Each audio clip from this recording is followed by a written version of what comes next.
Shalom, this is Levi Shore. Welcome back to Swing Good Torah. Okay, today we're going to talk about the month of Adar, the month of happiness, Purim.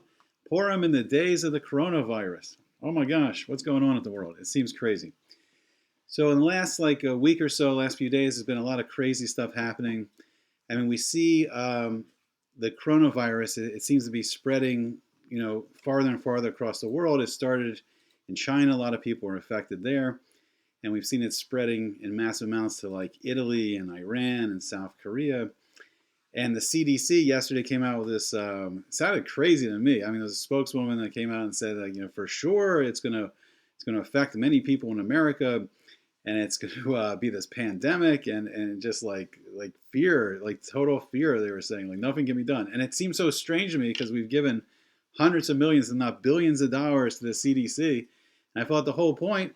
Stop this stuff, know how to stop it, know how to come up with vaccines and antidotes. And, it seems like out of their control somewhat. And then we see people being quarantined all over the world. And then we've seen, maybe as a result of this and some other factors, the stock market has crashed in major ways the last 2 days. And today, as I'm recording this, it's Rosh Chodesh Adar. It's Adar, it's the month of happiness, and all this is going on. We also see in Iran, it's very strange, see tension growing between Iran and Israel and Iran and America. And Iran, the government threatened to take the kevers of Mordecai and Esther of Purim, take the graves where the area where they're buried, which is a holy site for the Jewish people and maybe other religions. I'm not sure, but they want to give the graves of Mordecai and Esther over to the Palestinians and make it like a Palestinian council or embassy or whatever they want to do, some craziness. So we see all this going on. We just start the month of Adar. We're heading to Purim. So what is going on here in the world? So it's fascinating because in the Gemara, Chazal tells us that in the month of Adar, Niknas Adar Marbe B'Simcha. When the month of Adar comes in, we should start increasing our happiness, increase our joy. So it doesn't seem on the surface like this is the time to be increasing joy and happiness. It seems like, crazy things are happening and there's all, there's people in the media and from the CDC and the World Health Organization, they're saying it's a pandemic and it's horrible and it's crazy. And, and then they want to, Chas v'shalom, they want to take the graves of Mordecai and Esther, this holy place where their Kavarim are, and turn it and hand it over to the Palestinians. I mean, this is nuts. So what's going on? How is this all happening in Adar? And what does it all mean to us? So the power of Adar, the power of the month of Adar, is the power of Hachafachu. I don't know if I said that right, but it's the power to turn everything around, turn it over, completely change everything. So in the Megillas Esther, it's interesting because Esther, Queen Esther, Esther HaMalka, the name Esther relates to something being nister, something being hidden. And the Megillah that we read, we open up this scroll, Megillah is the word for something being revealed. So Esther HaMalka, Queen Esther, was someone who was hidden. She hid the fact that she was Jewish.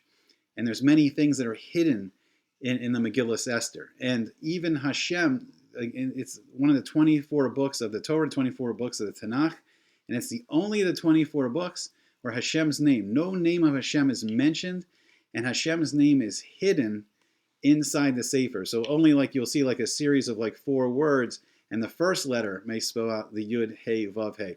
Or there's another sequence of words where maybe the last letter that spells the Yud, Hey, Vav, Hey backwards. So Hashem's name is never explicitly mentioned in the Megillas Esther. And that's kind of how, in a way, the world is. And Adar gives us this beautiful ability to turn everything around, to turn the darkness into light, to turn the suffering into happiness. So we see, from what's going on now with this coronavirus, and it's spreading throughout the world, and we should all daven, we should pray, for the people of Chas v'shalom that have been affected, that they should have refuah shlema, they should have a healing, and that Hashem should send a refuah, He should send a vaccine or some kind of medicine that can cure this virus, and He should reveal this to us hopefully. But what can we do in the meantime, and what lesson can we learn from all this happening, especially the fact that all this is happening in the month of Adar? So one point where we see something like this in the Torah, so the the prescription being given the people that are infected with the virus is that they have to be quarantined. They have to be separated from everyone else, and they're not allowed to mix anymore in the general population because they can infect other people. So we see in the Torah that people were infected with something called saras, and it was a spiritual skin disease, and a person got it, Chas v'shalom, if they were speaking lashon hara about other people. They were speaking negatively about other people. First, they would see this reddish or green infection on the outside of their house or the inside of the house. I'm not exactly sure where, but somewhere on their house they would see an indication. That would be the first sign from Hashem. Stop speaking, negatively about other people. And Chas v'shalom, if they didn't get that message and they didn't stop, then they would have on their clothes. They would have this reddish or greenish infection on their clothes. So at first it started outward on the house, and then Hashem gave people a chance to do teshuvah. And if the negative talk about other people didn't stop, then Chas v'shalom went onto their clothes. And then if the negative talk didn't stop, then it went onto their very bodies. It went onto their skin. And then when someone was infected with saras, they became a mitzora, and they had to be quarantined. They had to be taken outside. When we were in the Mishkan in the Midbar for 40 years, they had to be taken outside the 3 camps of the Jewish people outside the clouds of glory, and they were isolated for a week, and then they were checked again. So because they weren't getting along with everyone around them, they were speaking negatively about other people in the community, they were isolated from the community. They had to be taken out of the community. And then the effect this would have on Mitzora, he would miss all his family and friends and miss being part of the community, and it would teach a person not to speak lashon hara about other people and to start speaking positively. So besides Chas v'shalom that anyone gets infected, if anyone gets infected, you have to follow the medical procedures. But a spiritual vaccination that we can all do. So the Torah tells us, Chazal tells us in the Gemara, there's only 2 protections in these days of Chevli Mashiach. And if we're not in the birth pangs of Mashiach, we seem to be growing very close. We're approaching it. We're very close to it. But Chazal told us 2 things to do: learn Torah. And learning Torah provides a protection from disease. And a couple times in the Torah, Hashem tells us that if we listen to His voice, if we learn the Torah, if we do His mitzvos, then we will not have the illness that we had in Mitzrayim, the illness of Egypt. So what it means is not picking up that bad influence from the cultures and the civilizations and societies around us, following the words of the Torah, following the mitzvos, and the mitzvos are teaching us these attributes of chesed and rachamim, of kindness and compassion.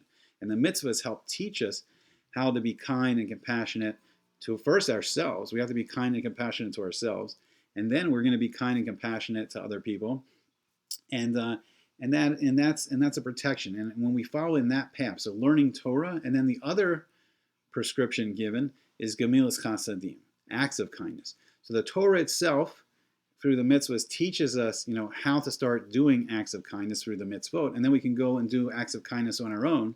And this is what Chazal tells us. These are the only protections in these days. It's the only protection from all the crazy plagues that are going around the world, from the war and just famine and all this bad stuff, this negativity that's in the world right now. And the prescription, the cure, is in kindness to each other. And it's a beautiful mitzvah of Bikur Cholim, of visiting a sick person and seeing the needs of a sick person.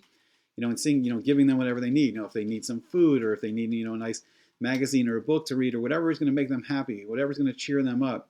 Giving them their needs that will help them and cheer them up when they're sick. Now, I'm not saying anything crazy. Please don't go around hugging anyone that tested positive for coronavirus that's symptomatic. We're not saying that. You got to follow the normal, medical procedures here.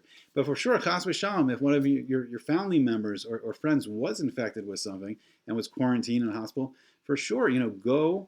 And inquire what that person needs, and bring that person, especially a person that's feeling isolated and quarantined off and separated from the rest, of his family and friends, and anyone that's sick, even, someone has a simple cold, but this beautiful mitzvah of Bikur Cholim, of visiting a sick person, seeing what they need.